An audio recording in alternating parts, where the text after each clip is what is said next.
Pues nuevamente quiero dar a todos y cada uno de ustedes la más cordial bienvenida a nuestros estudios bíblicos. Y quisiera que nuevamente me acompañaran, por favor, a la Biblia, a la palabra de Dios, al libro de los Salmos, capítulo 42, verso 1, en donde quiero que todos leamos. Dice: como el ciervo brama por las corrientes de las aguas, así clama por ti, oh Dios, el alma mía. Como el ciervo brama por las corrientes de las aguas, así clama por ti, oh Dios, el alma mía. Ahora quisiera que leyéramos juntos un texto que está en el Santo Evangelio según San Lucas, capítulo 6, verso 21, en donde podemos escuchar lo que Jesús nos dice. Dice: bienaventurados o inmensamente felices los que ahora tenéis hambre. ¿Por qué? Porque seréis saciados. Bienaventurados los que ahora tenéis hambre, porque seréis saciados. El día de hoy quisiera compartir con ustedes la segunda parte de la serie de enseñanzas que hemos titulado ¿Tenemos hambre de Dios? Con el propósito de que cada uno de los aquí presentes nos examinemos a nosotros mismos delante de la presencia de Dios y a la luz de la palabra de Dios, si realmente tenemos hambre de Dios o no. Y yo quisiera dar inicio a esta segunda parte de esta serie de enseñanzas, afirmando una triste realidad. Realmente no podemos tapar el sol con un dedo, y es más, yo quisiera invitarles a que no tapáramos o no tratáramos de tapar el sol con el dedo. Y esta triste realidad que no podemos ocultar es que las iglesias hoy en día están llenas de personas que no tienen hambre de Dios. Y lo quiero repetir. Las iglesias hoy en día están llenas de personas que no tienen hambre de Dios. Y como no tienen hambre de Dios, créanme, no se están convirtiendo a Dios. No están siendo realmente perdonadas de todos sus pecados. Y tristemente no han pasado de ser hijos o hijas del diablo a ser hijos o hijas de Dios. Son, por tanto, a la luz de esta afirmación y esta realidad, son, por tanto, miles de personas las que están siendo engañadas. Miles de personas que creen que van por el camino angosto que les lleva a la vida eterna, cuando realmente van por el camino ancho o el camino espacioso, como nos dice Jesús, que lleva a la perdición. Y lo que es más triste aún, no existen muchas personas que les estén advirtiendo acerca de esta realidad que viven. Es más, yo me atrevería a decir, sin temor a equivocarme, que aún si se les advirtiese a estas personas que van por el camino espacioso que lleva a la perdición, creyendo que van por el camino angosto que lleva a la vida eterna, si se les advirtiese, no creerían tal advertencia. Óigalo bien. Muchas de estas personas no creerían tal advertencia. ¿Por qué razón? Porque el engaño es tal. El engaño es tal que ellos creen que están en lo correcto. Ellos están seguros que están en lo correcto. Y que quienes les advierten por amor a sus almas del grave engaño son los que estamos equivocados. Y así estas miles de personas engañadas continúan su camino o su caminar por ese camino ancho, espacioso que lleva a la perdición, endureciendo cada día sus corazones por el engaño del pecado. No en vano Dios nos advierte a través del escritor de la epístola a los Hebreos. En esa epístola a los Hebreos capítulo 3, verso 13, lo siguiente. Dice, antes exhortaos los unos a los otros cada día, entre tanto que se dice hoy, ¿para qué? Para que ninguno de vosotros se endurezca, ¿por qué? Por el engaño del pecado. Y quiero leerlo nuevamente, dice, antes exhortaos los unos a los otros cada día, entre tanto que se dice hoy, ¿para qué? Para que ninguno de vosotros se endurezca por el engaño del pecado. Además, amados y amadas, yo creo que nunca debemos olvidar que Satanás es el padre de la mentira. Recordemos lo que Jesús mismo dijo de él allá en el Evangelio según San Juan. Para los que les gusta anotar, Evangelio según San Juan, capítulo 8, verso 44. Dice, cuando habla mentira, hablando Jesús de Satanás, cuando habla mentira, de lo suyo habla. ¿Por qué? Porque es mentiroso y padre de la mentira. Yo quiero decirles que este Satanás, que es padre de la mentira, a lo largo de la historia de la iglesia cristiana, se ha venido disfrazando como ángel de luz para engañar a todas aquellas personas que no tienen hambre de Dios. ¿Con qué propósito?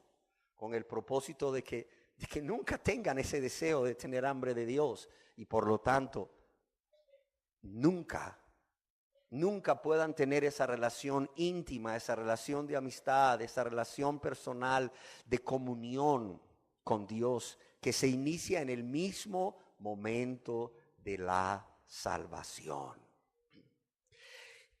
En la segunda epístola o la segunda carta a los Corintios, Dios nos dice a través del apóstol Pablo en el capítulo 11, verso 14 y 15, acerca de esta verdad, de cómo Satanás se disfraza de ángel de luz. Dice, y no es maravilla, porque el mismo Satanás se disfraza como ángel de luz.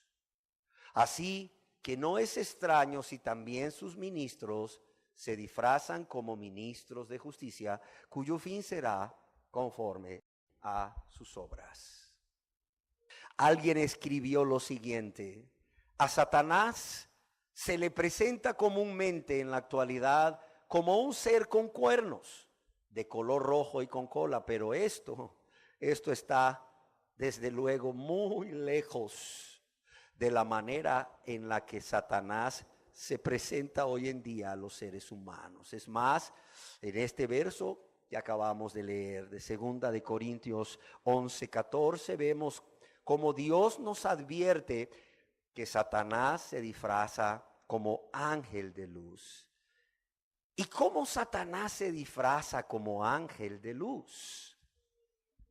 El mismo escritor que escribió lo anterior dice, quizás como ilustración podríamos decir que se presenta como un ministro del evangelio, llevando una vestimenta religiosa y de pie ante el púlpito de una iglesia de moda.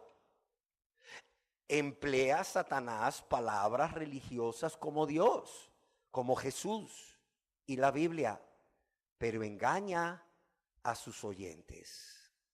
De hecho, J.N. Darby, otro escritor, dijo en cierta ocasión que Satanás o el diablo nunca es más satánico que cuando camina en medio de los seres humanos cargando una Biblia.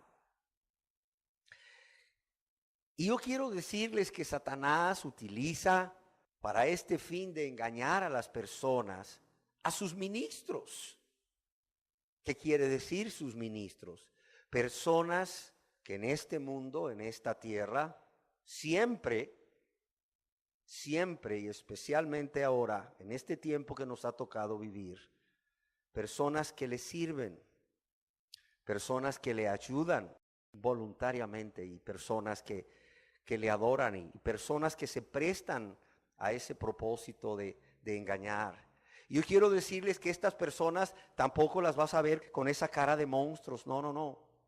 Si Satanás se disfraza como ángel de luz, como bien nos decía este escritor, como un ministro del evangelio, de pie ante el púlpito con una Biblia en la mano y utilizando lenguaje que viene en la Biblia, o lenguaje o palabras extraídas de la Biblia como Dios, Jesús y muchos versos de la Biblia, así también sus ministros. Sus ministros son personas que van a tener apariencia de piedad, óigalo bien. Son personas que van a tener apariencia de piedad, van a parecer tan espirituales, van a parecer tan santas, van a parecer tan de Dios, ¿verdad? Pero dice que con sus hechos que negarán la eficacia de la piedad. Solo bastará con oírlos hablar por un tiempo, solo bastará con verlos cómo se comportan ante la sociedad, cómo reaccionan ante los diferentes hechos que ocurren a su alrededor, cómo reaccionan en las diferentes circunstancias. Y ustedes se van a dar cuenta realmente que estas personas que tienen apariencia de piedad están negando con sus hechos la eficacia de ella. Quizás usted se pregunte, oiga ministro, pero usted está hablando de ministros. Pues la verdad es que no estoy hablando de ministros de Dios. ¿De quién estoy hablando? Estoy hablando de ministros de Satanás. De ministros de Satanás, como nos dice Dios o como nos advierte Dios ahí en lo que ya leímos en 2 de Corintios 11, 14 y 15. Amén. Yo quiero responder a una pregunta que quizás haya en su mente. Si hay miles de personas que hoy en día están engañados o engañadas porque creen que van por el camino angosto que lleva a la vida eterna, pero realmente van por el camino espacioso o ancho que lleva a la perdición. Y estas personas están ahí en las iglesias. Y me atrevo a decir que muchas de ellas han hecho profesión de fe. Sí, han hecho profesión de fe, han aceptado a Jesús como su Salvador. ¿Cómo son estas personas? ¿O cuáles son las características de estas personas que hoy están llenando los templos de cualquier organización religiosa o denominación, pero que no tienen hambre? Dice, en nuestra enseñanza anterior, dice, hablamos acerca de tales personas, pero considero necesario referirme nuevamente a ellas. ¿Por qué? Por la importancia que tiene para la vida espiritual de todos nosotros, pero también por la importancia que tiene para el destino eterno de todos los que estamos aquí.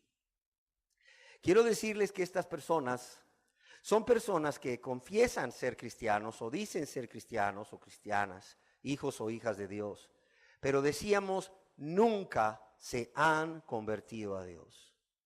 Es decir, nunca en sus vidas ha habido un sincero o un verdadero arrepentimiento y una fe o confianza en Jesús como su único y suficiente y necesario Salvador. Son personas que confiesan o dicen haber creído en Jesús como su Salvador, pero realmente esta fe nunca fue acompañada de un verdadero arrepentimiento. Son personas, además, que solamente han recibido a Dios, a Jesús como su Salvador, pero nunca le han hecho el Señor de sus vidas.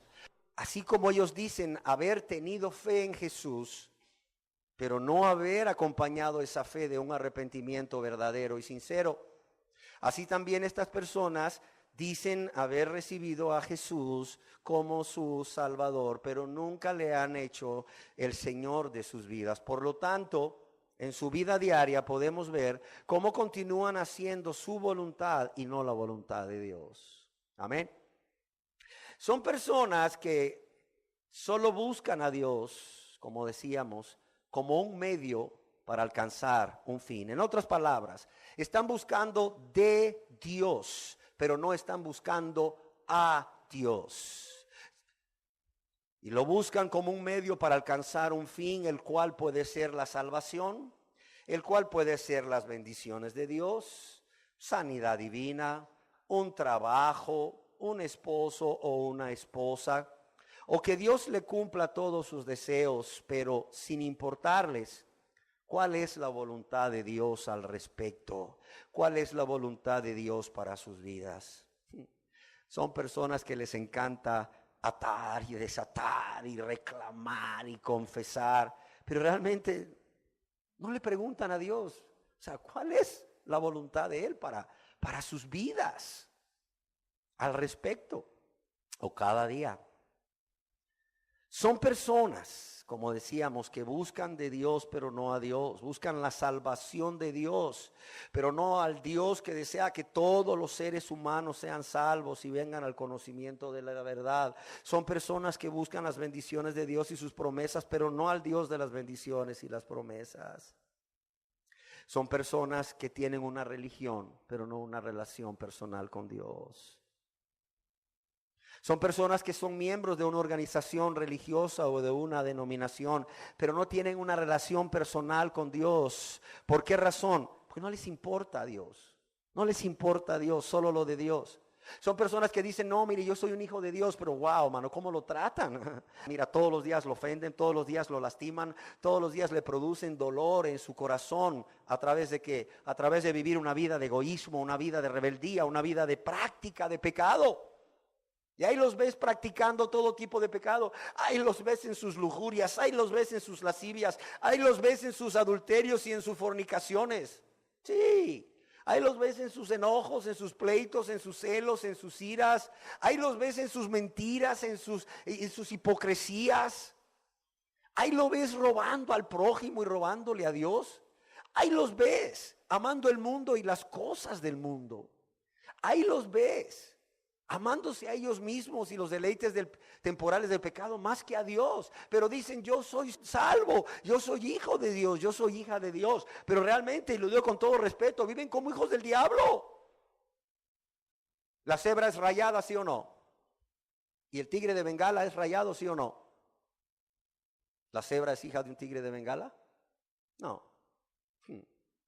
Mira, si tú vives como un hijo del diablo, si estas personas viven como hijas del diablo, ¿cómo pueden confesar que son hijos de Dios? O sea, la verdad es inaudito, pero lo hacen. Estas personas con estas características que asisten a las iglesias, que abundan en las iglesias o asisten a los templos de las diferentes organizaciones religiosas, son las personas que no tienen hambre de Dios, no tienen hambre de Dios. Si usted nos acompaña hoy por primera vez o acostumbra a reunirse con nosotros en nuestras asambleas públicas de adoración, pero no estuvo en la asamblea anterior o en la reunión anterior, quizás usted se esté preguntando, bueno, ¿y qué es eso de tener hambre de Dios? Bueno, rápidamente le diré que tener hambre de Dios es tener ese deseo intenso, ese deseo ardiente que nos consume, primeramente por alcanzar o restaurar nuestra relación personal de amistad con Dios. Pero decíamos que no solamente es alcanzar si nunca se ha tenido o restaurar si se tuvo. Es permanecer unidos con Dios hasta que muramos o hasta que Él venga en su segunda venida. Y aún más allá, más allá.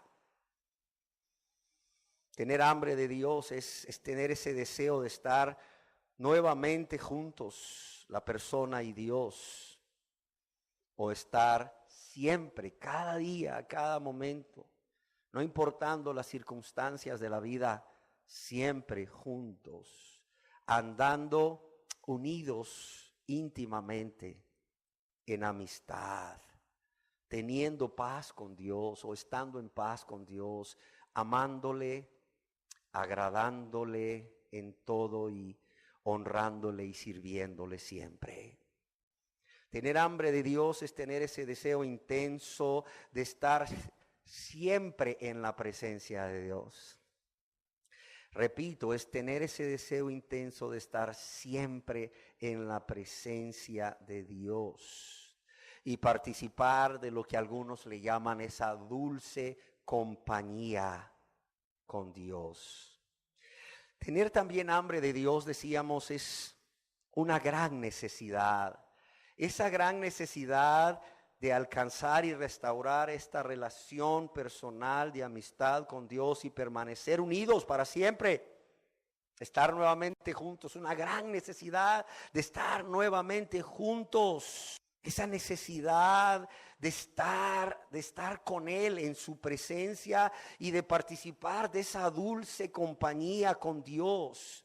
Pero también tener hambre de Dios es tener un vacío en nuestro ser. Un vacío en nuestro ser que solo puede ser saciado, solo puede ser llenado por Dios. Blaise Pascal, el físico matemático francés, allá hace muchos años, quizás por el 1700, escribió: el hombre tiene un vacío con la forma de Dios que solo puede ser llenado por Dios. Eso es tener hambre de Dios. Es tener ese vacío que solo puede ser saciado o solo puede ser llenado. Solo puede ser llenado por Dios. ¿Sí se entiende entonces que es tener hambre de Dios? Decíamos que es más que creer en Dios. ¿Por qué? Porque los demonios creen y tiemblan, ¿sí o no? Pero no tienen hambre de Dios. Es más que tener más y más conocimiento de Dios. O es más que querer cada día tener más y más conocimiento de Dios. Porque mucha gente que está llenándose de conocimiento de Dios, lo que está haciendo es, como dice el apóstol Pablo a los Corintios, allá en su primera epístola a los Corintios, capítulo 8, verso 1. Se están envaneciendo. Eso es lo que están haciendo. Se están envaneciendo. ¿Por qué? Porque el conocimiento está envaneciendo a muchos, pero no está produciendo hambre de Dios. Decíamos que es mucho más que congregarse regularmente y aún ser un miembro muy activo de una organización religiosa o de una denominación, porque a muchas personas que llenan estas características, Dios mismo les dice: porque este pueblo de labios me honra, pero su corazón está ¿cómo? Está lejos de mí. Mucha gente que tú ves ahí alabando a Dios y sirviendo y ¿qué más hago? Y cuántas reuniones más hay. Les encanta andar en una reunión aquí, otra allá, y no es que sea malo. Son personas que tú las ves que de labios le honran, pero su corazón está muy lejos de Dios. Tristemente. Ahora bien, ¿cómo nace en todo ser humano este hambre de Dios? Yo no sé si usted ya se ha identificado entre las personas que no tienen hambre de Dios, que creen en Dios, que les gusta escudriñar su palabra, que han sido, no sé, fieles congregantes de una denominación o una organización religiosa, pero llenan las características de las personas que no tienen hambre de Dios. Ahora, yo quiero decirles que tener hambre de Dios no es una opción, cuidado. No es cuestión de, no, pues sí, yo creo en Dios, pero todavía no tengo hambre, créame, todavía no tengo hambre. Muérete así, te vas al infierno. ¿Por qué? Porque es precisamente el tener hambre de Dios lo que nos lleva a buscarle como el ciervo brama por las corrientes de las aguas. ¿Y qué es lo que Dios promete? ¿Sabe qué promete Dios? Me buscaréis y me hallaréis. ¿Por qué razón? Porque sois miembros de tal denominación. Dice, wow, vámonos todos para esa denominación. Porque sois miembros de tal religión o organización religiosa humana. Entonces vámonos a ser miembros de esa organización religiosa humana. No. ¿Qué dice Dios? Me buscaréis y me hallaréis. ¿Por qué? Porque me buscaréis de todo tu corazón. Cuando una persona tiene hambre de Dios, como veremos más adelante, le busca de todo su corazón. ¿Y qué promete Dios a los que tienen hambre de Dios y le buscan de todo su corazón? Que lo buscarán y lo hallarán. Serán saciados por Dios mismo. ¿Cuánta gente busca y va aquí y va allá y va acá y hace esto y hace lo otro y luego terminan diciéndole: no, hombre, lo que usted necesita es la rosa ungida, y van por la rosa ungida y dicen: es que cuando hablo con Dios siento que Dios no me escucha, siento que Dios no está conmigo. ¿Por qué razón? Porque no le han buscado de todo su corazón. Y volvemos a lo mismo. No le han buscado de todo su corazón. ¿Por qué? Porque no tienen hambre de Dios. ¿Cómo nace entonces en todo ser humano esta hambre de Dios? Yo quiero decirles que hay una parte divina y hay una parte humana. Y en primer lugar está la parte divina. Y esa parte divina es que Dios actúa en nosotros por medio de su Santo Espíritu y su palabra, poniendo en nuestros corazones el deseo y el hacer lo que a Él le place o lo que a Él le agrada. En la epístola del apóstol Pablo a los Filipenses, en el capítulo 2, en el verso 13, leemos al respecto: porque Dios, fíjese bien, porque Dios es el que en vosotros, ¿qué? Produce así el querer como el hacer por su buena voluntad. ¿De dónde viene esta hambre? Esta hambre de Dios. Dios primeramente es el que en nosotros, en cada uno de nosotros, produce así el querer como el hacer. ¿Por qué? Por su buena voluntad, por su misericordia, porque nos ama, porque nos está trayendo a Él, porque sabe que fuera de Él no hay vida, fuera de Él no hay gozo, no hay paz, no hay nada. Además de que separados de Él, nada podemos hacer. Entonces vemos que es Dios el que pone en cada uno de nosotros, sin excepción, ese deseo intenso, como decíamos, esa grande necesidad, ese vacío, como ya hablábamos, de alcanzar o restaurar esa relación personal de amistad con Dios y permanecer unidos o estar nuevamente juntos o estar siempre juntos, unidos estrechamente en paz, siempre en la presencia de Dios, disfrutando de su dulce compañía o disfrutando en su dulce compañía. Amén. Ahora bien, quizás usted se pregunte, como yo lo hice, si Dios es el que pone, como ya leímos, el deseo en nosotros de tener hambre de Él, y Dios es todopoderoso, entonces, ¿por qué no todas las personas tienen hambre de Dios? Y es una pregunta lógica, ¿sí o no? Si es Dios quien lo pone el deseo en nosotros de tener hambre de Él, y Dios es todopoderoso, ¿por qué entonces no todas las personas tienen hambre de Dios? ¿Por qué las iglesias están llenas, o los templos de las organizaciones religiosas o denominaciones están llenos de personas que no tienen hambre de Dios? Permítanme responder esta pregunta haciéndoles dos preguntas. ¿Me permiten? No nos queda de otra. Gracias. La primera es el deseo de Dios que todos los seres humanos se arrepientan? ¿Sí o no? Sí, exacto. En la segunda epístola del apóstol San Pedro, capítulo 3, verso 9, podemos leer al respecto, el Señor no retarda su promesa. ¿Cuál promesa? De venir por segunda vez y derramar juicio sobre los incrédulos. El Señor no retarda su promesa, según algunos la tienen por tardanza, sino que, dice aquí, sino que es paciente para con nosotros, no queriendo que ninguno perezca, sino que todos procedan ¿a qué? Al arrepentimiento.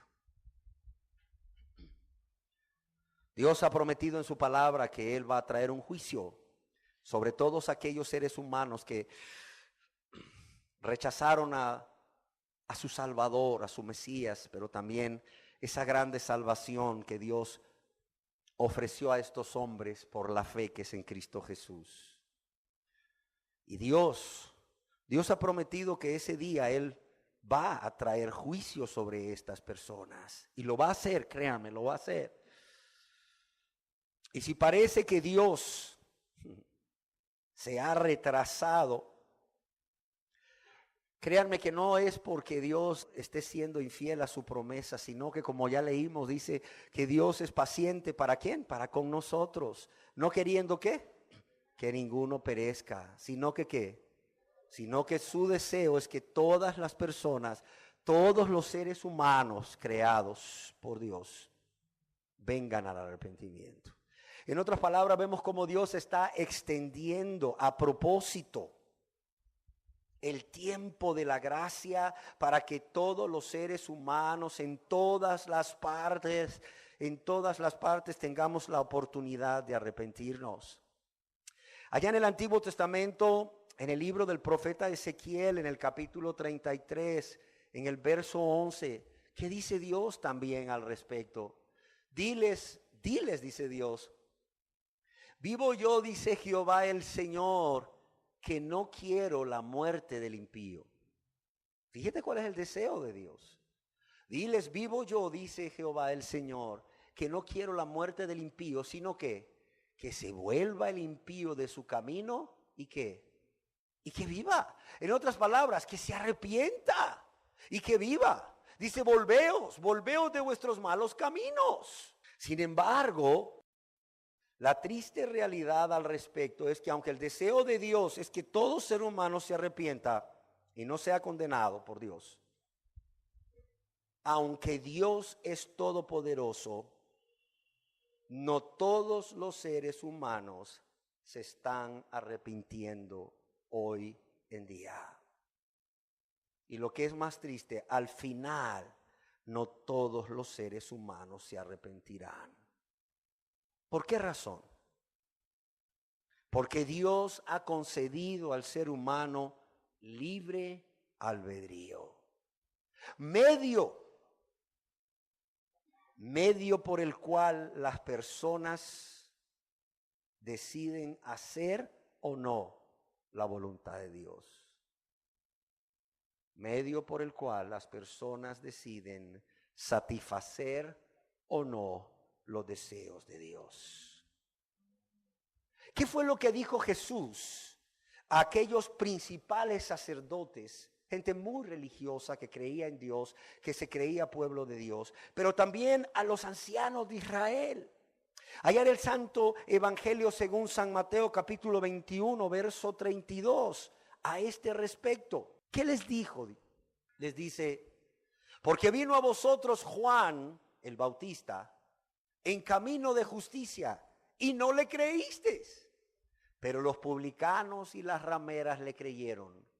¿Y qué les dice Jesús a estos sacerdotes y ancianos del pueblo de Israel? Y vosotros viendo esto, ¿qué dice aquí? No os arrepentisteis para después ¿qué? Creerle. ¿Ven cómo hay personas que por su libre albedrío no se arrepienten? Y no solo no se arrepienten hoy ni mañana, no se arrepentirán nunca. Qué triste, ¿verdad? La segunda pregunta ¿es el deseo de Dios que todos los seres humanos sean salvos de la condenación eterna en el infierno o en el lago de fuego y azufre? ¿Sí o no? Sí, si ustedes me acompañan por favor a la Biblia, a la epístola del apóstol San Pablo a Tito, capítulo 2, verso 11, vamos a leer ahí al respecto lo siguiente. Dice, porque la gracia de Dios se ha manifestado, ¿para qué? Para salvación a todos los hombres. Dice, porque la gracia de Dios se ha manifestado para salvación, ¿a quién? A todos los hombres. Y aquí mismo en la palabra de Dios, en la primera epístola del apóstol San Pablo a Timoteo, en el capítulo 2, versos 3 y 4, podemos leer lo siguiente. Porque esto es bueno y agradable delante de Dios, nuestro Salvador, el cual quiere que lean conmigo por favor, el cual quiere que todos los hombres sean salvos y vengan al conocimiento de la verdad. Y cuando hablamos de hombres, estamos hablando de hombre y mujer. Sin embargo, al igual que en el caso anterior, nuevamente vemos que la triste realidad es que aunque el deseo de Dios es que todo ser humano sea salvo, y aunque Dios sea todopoderoso, no todos los seres humanos se van a salvar, ¿o sí? No todos los seres humanos se van a salvar. ¿Por qué? No porque Dios no quiera, ya leímos que ese es su deseo, sino porque para que cada ser humano, usted y yo, seamos salvos, Dios ha establecido que debemos creer, debemos tener fe en nuestro Señor y Salvador Jesucristo. En el Santo Evangelio según San Juan, capítulo 3, versos 16 y 18, podemos leer lo que se nos dice al respecto. Dice, porque de tal manera amó Dios al mundo que ha dado a su Hijo unigénito. ¿Para qué? Para que todo aquel, ¿qué dice aquí? Que en Él cree, no se pierda, mas tenga vida eterna. Porque de tal manera amó Dios al mundo, que ha dado a su Hijo unigénito para que todo aquel ser humano que en Él cree, en Jesús, no se pierda, mas tenga vida eterna. Y en el verso 18 dice, el que en Él, en Jesús, el que en Él cree, no es condenado. ¿Pero qué dice aquí? Pero el que ¿qué? Pero el que no cree, ya ha sido condenado. ¿Por qué? Porque no ha creído en el nombre del unigénito Hijo de Dios. Ahí nombre es persona. Aunque Dios quiere que todos los seres humanos sean salvos, por cuanto Dios nos dio ese libre albedrío, hay personas que van a creer, ya lo vimos. Y hay personas que no van a creer, y los que crean van a ser salvos, y los que no crean en Jesús no van a ser salvos. Yo quiero decirles que millones de seres humanos han decidido de forma consciente y voluntaria no creer. Ahora bien, ¿por qué no creen? Dicen ustedes. ¿O por qué no creen? Se preguntarán ustedes. Si al no creer serán condenados. La respuesta la encontramos igualmente en la Biblia. Y esta es porque decidieron de manera consciente y voluntaria amar más las tinieblas que la luz. Es decir, decidieron amar más las tinieblas que a Jesús. ¿Por qué? Porque sus obras son malas. Y no vienen a la luz, es decir, a Jesús, para creer en Él como su único y suficiente Salvador y ser salvos. ¿Por qué? Porque sus obras son malas. Y aman más las tinieblas, aman más sus malas obras. Aquí mismo en el Santo Evangelio según San Juan, capítulo 3, versos 19 y 20. Yo quiero que juntos leamos estas verdades. Yo quiero mostrarles lo que la Biblia dice, para que ustedes crean todo esto que estamos hablando. Dice, y esta es la condenación. ¿Cuál es la condenación? ¿O por qué las personas van a ser condenadas? Esta es la condenación, que la luz vino al mundo y los hombres amaron más las tinieblas que la luz. ¿Por qué? Porque sus obras eran malas. Porque todo aquel que hace lo malo aborrece la luz, aborrece a Cristo y no viene a la luz, no viene a Cristo para ser salvo. ¿Por qué? Porque no quiere que sus obras sean reprendidas. Dice, y no viene a la luz para que sus obras no sean reprendidas. Es que hoy la gente quiere venir a Jesús y que Jesús le diga así con aquella absolución: te absuelvo, te perdono. En el nombre del Padre, del Hijo y del Espíritu Santo, te absuelvo y te perdono de todos tus pecados. Pero no quieren que Jesús les reprenda sus malas obras. No quieren que Jesús les reprenda sus pecados. Qué triste. Qué triste. Y así vemos, amados y amadas, que el Dios Todopoderoso desea que todos los hombres se arrepientan. Pero esto no está sucediendo ni sucederá. ¿Por qué? Porque el ser humano tiene libre albedrío. Vemos también cómo de igual manera este Dios Todopoderoso desea que todos los hombres sean salvos. Pero ¿por qué no está sucediendo esto ni va a suceder? Porque el ser humano tiene que ejercer fe, tiene que creer. De igual manera, aunque Dios es el que pone en cada una de las personas ese deseo de tener hambre de Dios, no todos hoy en día tienen hambre de Dios ni lo tendrán. ¿Por qué? Porque están llenos. Porque están saciados. Y usted se preguntará, ¿saciados de qué? ¿Llenos de qué? Bueno, están llenos o saciados de egoísmo. ¿Y qué es eso? Es ese amor desmedido por ellos mismos o por ellas mismas, más que a Dios y más que a su prójimo. Por eso hay tanta maldad, tanta destrucción en los matrimonios, tanta destrucción en la familia.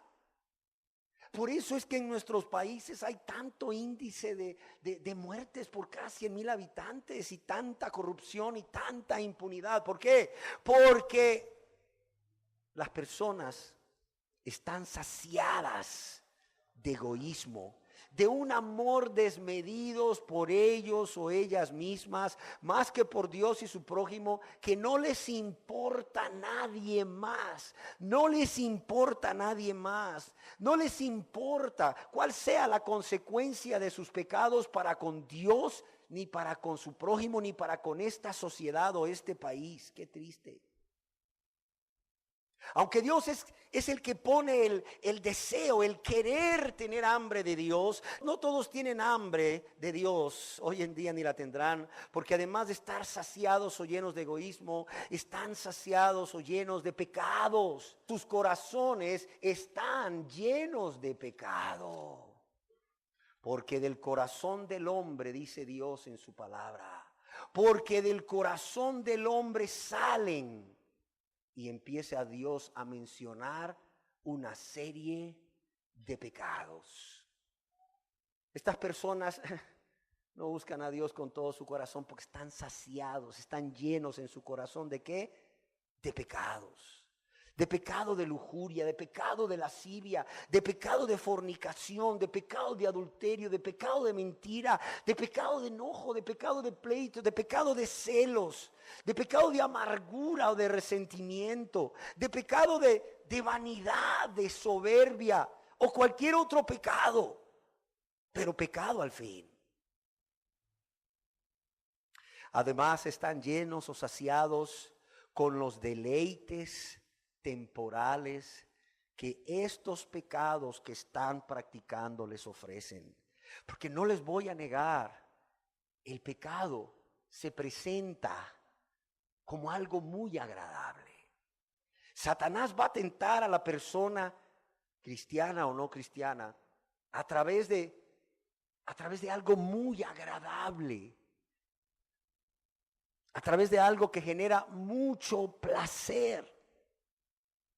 mas nunca le va a decir las consecuencias de este placer. Primeramente, que es temporal. Los deleites temporales del pecado se le conoce en la palabra de Dios.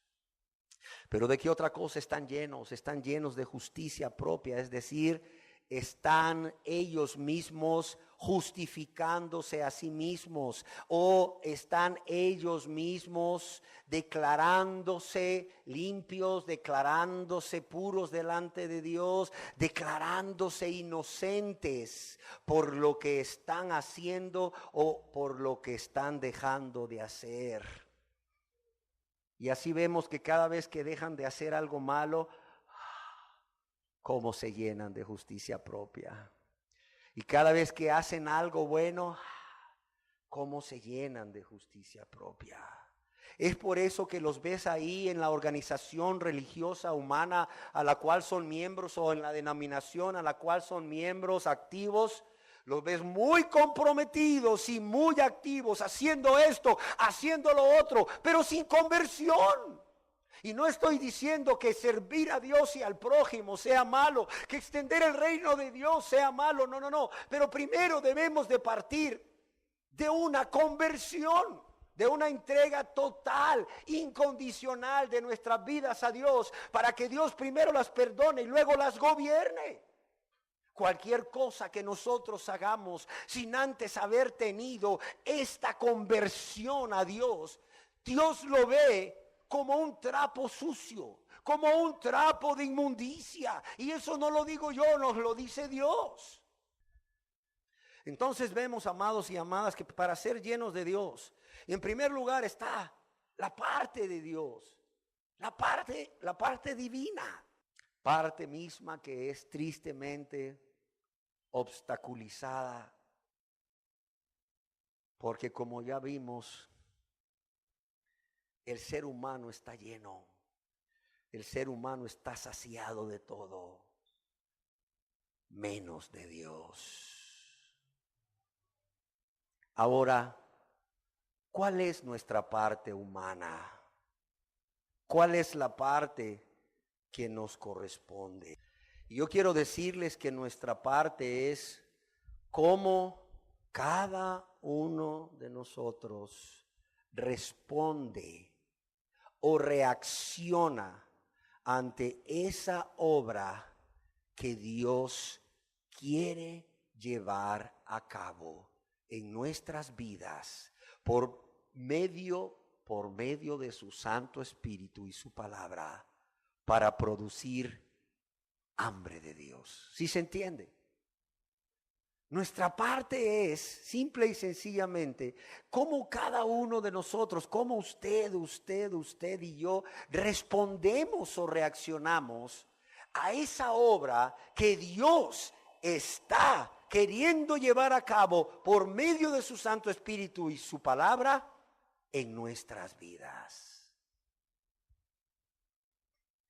Y yo quiero decirles que para que Dios pueda producir ese hambre de Él en nosotros, en cada uno de nosotros, Él mismo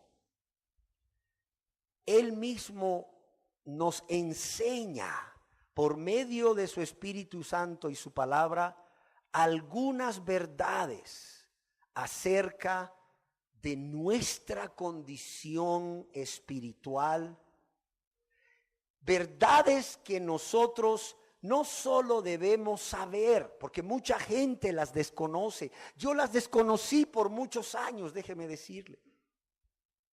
Yo las desconocí por muchos años. Nunca me las enseñaron en esa religión donde yo crecí, la religión de mis padres. Y es necesario, para que Dios pueda producir ese hambre de Él, es necesario que Dios nos enseñe algunas verdades acerca de nuestra condición espiritual que nosotros no solo debemos saber, sino que también debemos creer y aceptar. Debemos saberlas, creerlas como verdaderas y aceptarlas en nuestra vida. Aunque muchas veces nuestro yo se resista a aceptar estas verdades como una realidad en nuestra vida. Amén. Yo quiero decirles que es el conocer o el saber primeramente, o conocer y aceptar estas verdades, lo que produce un efecto en nuestro corazón, es decir, en nuestra mente, en nuestros sentimientos, en nuestras intenciones, en nuestra voluntad, que nos va a llevar a tener hambre de Dios y a buscarle con todo nuestro corazón hasta que estemos llenos de Él, hasta que estemos llenos de su presencia. ¿Sí se entiende? Es solo cuando sabemos y aceptamos estas verdades en nuestra vida, aunque el yo se resista, aunque no sean agradables a nuestra carne, que Dios va a usar estas verdades para producir un efecto en nuestro corazón. ¿Y ese efecto cuál va a ser? Tener hambre de Dios. Ahora, es necesario advertirles que a pesar de la obra de Dios, óigalo bien, en cada uno de nosotros, si nosotros conocemos estas verdades, pero no las creemos y sobre todo no aceptamos estas verdades como una realidad en nuestras vidas, nunca la obra de Dios va a poder ser llevada a cabo en nosotros. Y tristemente nunca vamos a poder tener hambre de Dios. Y nunca vamos a poder ser llenos de la presencia de Dios. Y nunca podremos estar caminando juntos en amistad. Amén. ¿Y cuáles son estas verdades que Dios quiere que conozcamos o sepamos, pero que también las aceptemos como una realidad en nuestras vidas con humildad? Yo quiero decirle que todas son verdades bíblicas. No. Yo no inventé el agua caliente, créamelo, no. Yo no inventé el agua caliente. No, yo no estoy inventando nada al hablar con ustedes hoy. Todas son realidades bíblicas que han estado ocultas a nuestros ojos porque no nos las han enseñado o porque nosotros nunca hemos tomado el tiempo para leer y meditar este libro conocido como las Sagradas Escrituras.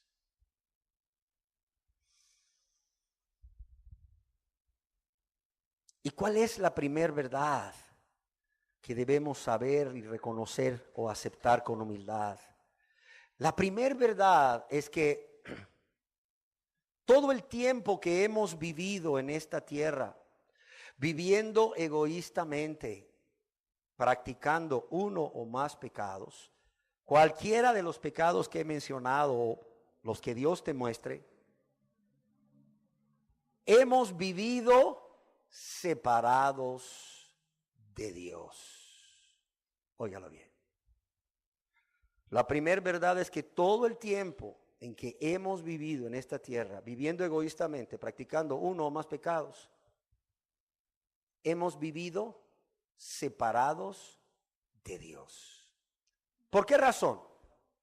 Porque cada pecado que hemos cometido desde los 11 o 12 años de edad, que Dios nos hace responsables morales, cada pecado cometido ha venido a ser como un ladrillo de un alto, ancho y largo muro entre Dios y el pecador. Un alto, ancho y largo muro que separa al pecador de Dios. Usted dirá, no, yo aunque he cometido pecados, Dios siempre ha estado conmigo. Usted, no, yo he podido sentir su presencia a mi lado. Entonces Dios es mentiroso. O usted miente o Dios miente. ¿Por qué razón? Porque Dios nos dice a través del profeta Isaías, en el libro del profeta Isaías, capítulo 59, verso 1 y 2, oiga bien, dice, he aquí, dice, no se ha cortado la mano de Jehová para salvar, ni se ha agravado su oído para oír. Pero lea conmigo, por favor, el verso 2 dice, pero vuestras iniquidades han hecho división entre vosotros y vuestro Dios, y vuestros pecados han hecho ocultar de vosotros su rostro. ¿Para qué? Para no oír. Oiga lo que dice Dios en el verso 2, leámoslo de nuevo. Dice, pero vuestras iniquidades han hecho división entre vosotros y ¿quién? Y vuestro Dios. Y vuestros pecados, los pecados de cada uno, han hecho ocultar de vosotros su rostro para no oír. Yo quiero que observemos aquí que Dios no nos dice a través del profeta Isaías que nuestros pecados han hecho separación entre Dios y nosotros, sino entre ¿quién? Entre nosotros y Dios, que no es lo mismo. Al decir que nuestros pecados han hecho separación entre nosotros y nuestro Dios, esto significa que hemos sido nosotros los que hemos estado levantando el muro que nos separa. Que el muro que nos separa, que nosotros hemos levantado, está de nuestro lado. ¿Sí o no? Esto es igual que cuando vives ahí en una colonia donde las casas son pegaditas, ¿verdad? Está la pared de tu vecino y está ¿cuál? Tu pared. Y a veces utilizamos la pared del vecino como nuestra pared, ¿verdad? Pero no es nuestra pared. Óigalo bien. Dios nos dice que somos nosotros los que hemos levantado el muro, sí, que nos separa con Él. Que el muro está de nuestro lado, no del lado de Dios. Que la voluntad de Dios ha sido siempre estar con nosotros, pero que nuestra voluntad ha sido levantar un muro que luego viene a hacer separación entre nosotros y Dios. Y amados y amadas, el no saber esto, el no saber esta realidad o el saberla y no aceptar en nuestras vidas esta realidad, es lo que hace que siempre creamos que Dios ha estado con nosotros, que Dios ha estado de nuestro lado o que Dios ha estado ahí. Y eso, el creer esa mentira del diablo, es lo que hace que la gente no tenga hambre de Dios. ¿Sí me explico? ¿O los confundo? Pero cuánta gente dice, no, si yo sé que yo no soy santo, yo sé que esto, yo sé que el otro, yo sé que hago este pecado y el otro. Pero ¿qué me va a decir usted a mí? Si Dios ha estado ahí siempre a mi lado, siempre conmigo, he podido sentir su presencia. Hago la misma pregunta que hice anteriormente. ¿Es Dios mentiroso entonces? ¿O el hombre miente? El hombre miente. Porque Dios mismo nos dice en su palabra, sea Dios veraz. ¿Y qué dice? Y todo hombre mentiroso. Entonces, primer verdad que debemos saber y que debemos aceptar es que no es cierto que Dios haya vivido con nosotros o haya estado siempre junto a nosotros viviendo esa vida egoísta de práctica de pecado. No es cierto, no es cierto. Hemos vivido entonces, ¿cómo? Separados de Dios. Segunda verdad, es necesario saber y aceptar que si hemos vivido separados de Dios, porque nosotros mismos así lo hemos decidido, haciendo uso de nuestro libre albedrío y viviendo esa vida de práctica de pecado, entonces nunca hemos sido hijos de Dios. Y ahí está el otro engaño. Todos somos hijos de Dios. No, todos somos creación de Dios. Pero no todos somos hijos de Dios. Es más, ¿qué nos dice Dios mismo a través del apóstol Juan en la primera epístola universal de San Juan, apóstol, capítulo 3, verso 8? Y Dios es contundente cuando nos habla a través de Juan y nos dice, leámoslo juntos, dice, el que practica el pecado es ¿de quién? No, hermanos, es cristiano carnal, hermanos. ¿No dicen así ahora? A ver, pero esta es la Biblia, hermanos. Esto es lo que dicen los hombres, el cristiano carnal, que aceptó a Cristo pero sigue viviendo igual que antes, en sus mismos pecados y en sus mismas maldades. Pero es cristiano porque aceptó a Cristo. No. ¿Qué dice Dios a través del apóstol Juan en su santísima palabra, la Biblia? En primera de Juan 3:8. Si quiere usted, búsquela en su misma Biblia ahorita para que vea que no le estoy mintiendo. Trajo una Biblia, busque primera de Juan 3:8 y léala. Y va a encontrar lo mismo que estamos proyectando aquí. Que el que practica el pecado es ¿de quién? Es del diablo. Pero ¿qué le han hecho creer a la gente? No, hermano, no se preocupe, es poquito a poquito, hermano. Es en el tiempo de Dios, hermano. Es por áreas, hermano. Usted sígale. Hombre, qué irresponsables. Para que haya hambre de Dios en nuestros corazones es necesario que conozcamos y aceptemos esta realidad, aunque nos duela, aunque no nos guste, aunque ahorita tu yo se esté retorciendo dentro de ti. ¿Cómo es eso que dice ese hombre? Que nunca ha sido hijo de Dios, sino que ha sido hijo del diablo. Bueno, pues si no lo digo yo, ya lo leímos todos y estoy seguro que tú ya lo encontraste en tu Biblia también, si trajiste una Biblia. Y si la realidad es esta, que nunca hemos sido hijos de Dios, y por tanto nunca ha habido una relación de padre a hijo o de padre a hija con Dios, entonces la única relación ha sido ¿de qué? De creador a creación. Pero es que Dios me ha respondido. Mira, Él hace salir su sol ¿sobre qué? Sobre buenos y malos. Y hace caer su lluvia ¿sobre qué? Sobre justos e injustos. Ese es el carácter de Dios. Así, es el carácter de Dios. De nuevo, el no saber esta verdad o saberla y resistirte a creerla como una realidad en tu vida, esto te va a llevar a creer que eres hijo de Dios, que eres hija de Dios, y el estar engañándote a ti mismo, a ti misma, creyendo que eres hijo de Dios o eres hija de Dios cuando no lo eres. ¿Sabes qué va a pasar? Que esto va a impedir que Dios lleve a cabo su obra de producir hambre de Él en ti. Amén. En tercer lugar, es necesario saber, pero no solo saber, sino aceptarlo como una realidad en nuestras vidas, que viviendo una vida de práctica de pecado de manera egoísta y de manera consciente y voluntaria, no somos amigos de Dios, sino que somos enemigos de Dios. Somos enemigos de Dios. Y si no, que nos lo diga Dios. Y para esto Dios utiliza ahora al apóstol Pablo, que allá en su epístola a los Romanos, capítulo 5, verso 10, nos dice lo siguiente.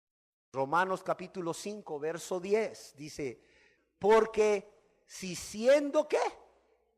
Enemigos, fuimos reconciliados con Dios, dice, por la muerte de su Hijo.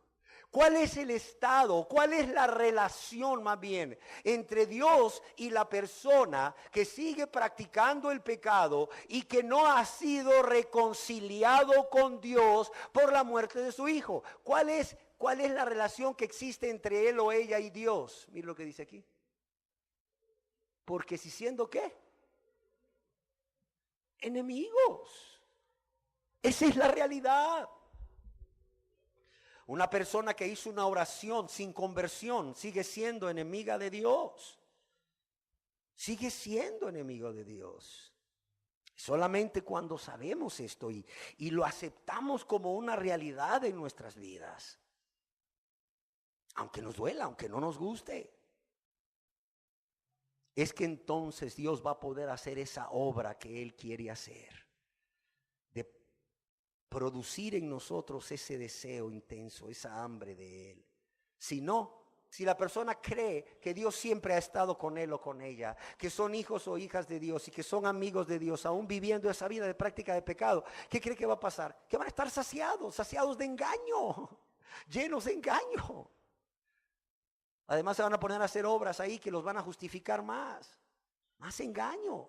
Y el diablo va a mandar ahí un falso profeta que le va a decir, hermanito, hermanita, y le va a dar privilegios, más engaño, más saciado, más lleno de engaño. Cuando la realidad es que Dios no ha estado con él o con ella, no es hijo ni hija de Dios y no es amigo de Dios, es enemigo de Dios, es enemiga de Dios. En cuarto lugar, necesitamos saber o conocer esta verdad, pero también aceptarla en nuestra vida. Que si realmente seguimos viviendo esa vida de práctica de pecado, porque nunca nos hemos convertido a Dios, porque nunca hemos nacido de nuevo, porque nunca hemos sido perdonados y nunca hemos sido salvados por la fe que es en Cristo Jesús, el destino eterno y bien merecido de esa persona, ¿cuál es? Es la muerte espiritual, separados de Dios aquí en la tierra, y si se muere en ese estado, en el infierno. Y esto es precisamente lo que Dios nos dice a través del apóstol Pablo, cuando el apóstol Pablo escribe allá a sus amados hermanos en la fe de la ciudad de Galacia y les dice, después de enumerarles una serie de obras de la carne que no son otra cosa más que pecados, les dice que los que practican tales cosas, ¿qué dice? No heredarán el reino. Así de claro, no heredarán el reino de Dios, punto. Mientras la persona esté practicando uno o más de estos pecados, Dios nos dice a través del apóstol Pablo, y para los que les gusta anotar y leer en casa, Gálatas capítulo 5, verso 19 al 21. ¿Qué dice ahí en el verso 21? Dice, como ya os lo he dicho antes, que los que practican tales cosas no heredarán el reino de Dios. Yo pregunto, ¿es claro Dios o no es claro? No, no es claro. Es claro Dios, claro que es claro.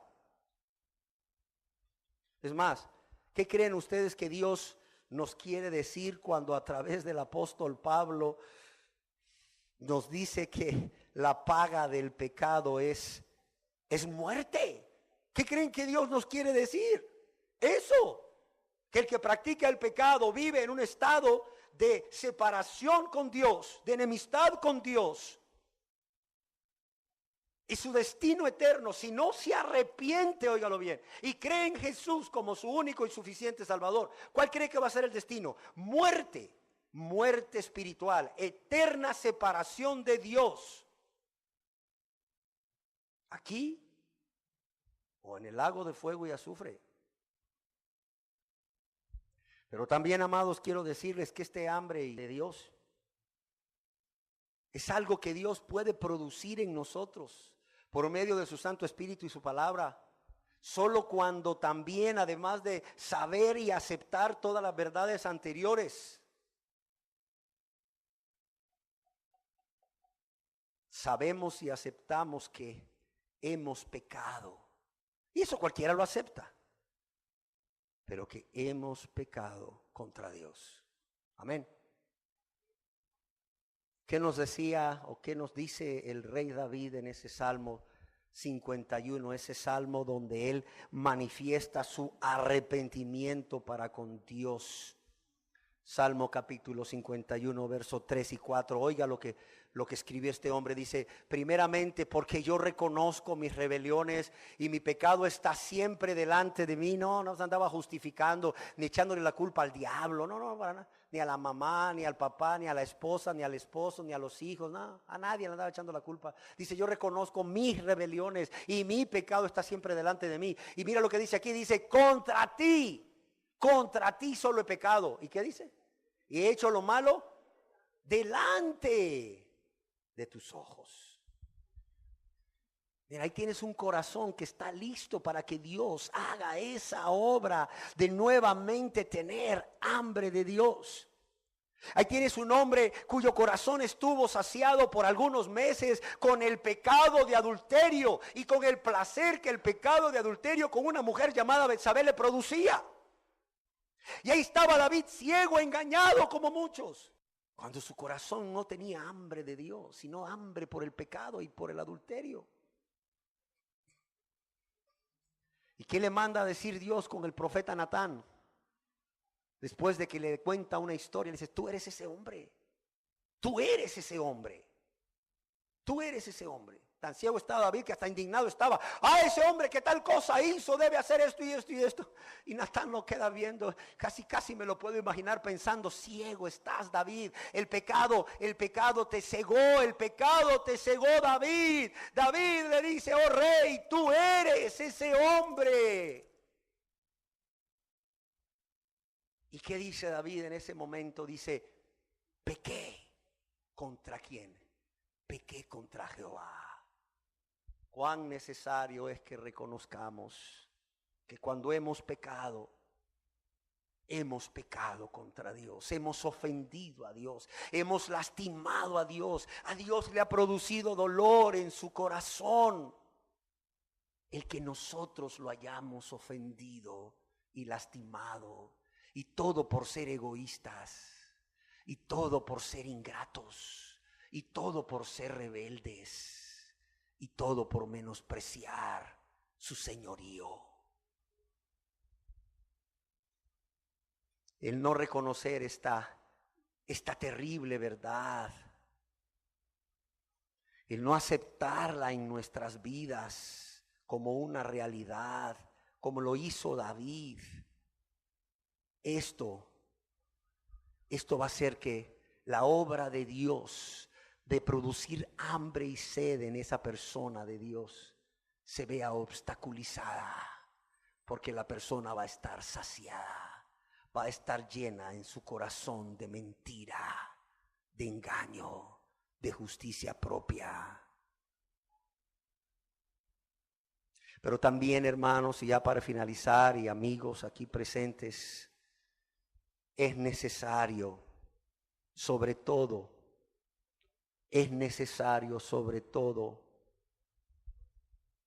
no solo saber y aceptar estas verdades, sino también el permitir, y para eso es necesario ser humildes, el permitir que estas verdades penetren en nuestro corazón como flechas certeras, ¡tas!, y quebranten ese corazón duro, quebranten ese corazón de piedra, quebranten ese corazón egoísta, rebelde, menospreciador. Y entonces surja en nosotros esa vergüenza por todas estas verdades que hoy hemos compartido y que espero ustedes estén aceptando en sus vidas. Pero no solo vergüenza, sino pesar, un profundo pesar, una profunda tristeza y dolor. ¿Por qué? Por haber pecado contra un Dios bueno, contra un Dios misericordioso, contra un Dios que solo nos ha amado, que solo ha buscado nuestro bienestar, nuestro gozo, nuestra paz y nuestra salvación, al grado que envió, sin Él estar obligado y nosotros merecerlo, envió a su Hijo amado Jesús a morir por nosotros y a morir en nuestro lugar. Solamente cuando vaciamos nuestro corazón de todo esto que impide que la obra de Dios sea llevada a cabo, en especial cuando vaciamos nuestro corazón de todos estos engaños que nos impiden tener hambre de Dios y nos impiden experimentar esa vergüenza y ese profundo pesar o esa profunda tristeza, dolor por haber pecado contra Dios que solo nos ha amado, por haberle pagado con mal tanto bien que nos ha hecho. Es cuando en nosotros Dios puede obrar y hacer esa obra que Él quiere hacer, de producir hambre de Dios en nosotros. Cerremos nuestros ojos. Y cerremos nuestros ojos nada más para meditar unos momentos antes de irnos. Y para decirles que, querida persona que hoy está aquí, y que por cierto no está aquí hoy por casualidad, Dios quería que usted estuviese aquí y escuchase estas palabras de parte de Él. Querida persona que hoy está aquí porque Dios le ha traído, si usted por su orgullo, si usted por su soberbia o su vanidad, o quizás por el temor al que dirán, usted hoy sabe, hoy ya sabe todo esto, pero se resiste a reconocerlo o a aceptarlo en su vida. Si usted sabe, pero no reconoce y acepta en su vida cada una de estas verdades bíblicas que hemos compartido hoy, yo quiero decirle con mucha tristeza, con profunda tristeza, que usted entonces está impidiendo la obra que Dios quiere hacer en usted, crear ese deseo, ese querer por su buena voluntad, ese tener hambre de Dios. Y si usted realmente impide esa obra que Dios quiere hacer en su vida, no culpe por favor a Dios de por qué usted siente que Dios está tan lejos de usted. No culpe a Dios porque usted siente y cree que Dios no le escucha.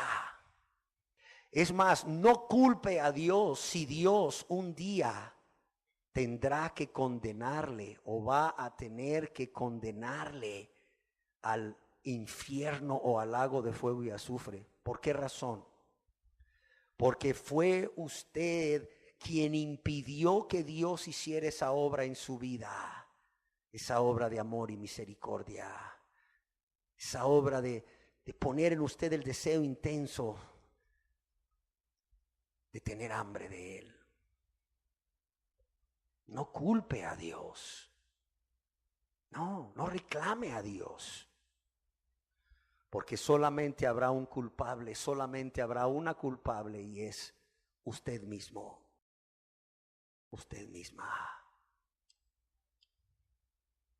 Señor, te doy gracias por cada persona que hoy ha escuchado este mensaje, un mensaje extraído de tu palabra, un mensaje donde tú nos has hablado a cada uno, porque tú en tu misericordia quieres poner ese deseo, esa hambre de Dios en todos. Hoy nos has enseñado de dónde proviene esa hambre y qué obstaculiza tu obra, para que cada uno de nosotros, a partir de hoy, que sabe y espero haya aceptado lo que tú le has dicho a su vida, hoy pueda hacer a un lado todo aquello que ha estado impidiendo que tú produzcas ese hambre o esa hambre de ti en él o en ella. Padre, yo te lo ruego en el nombre precioso de Jesús. Amén.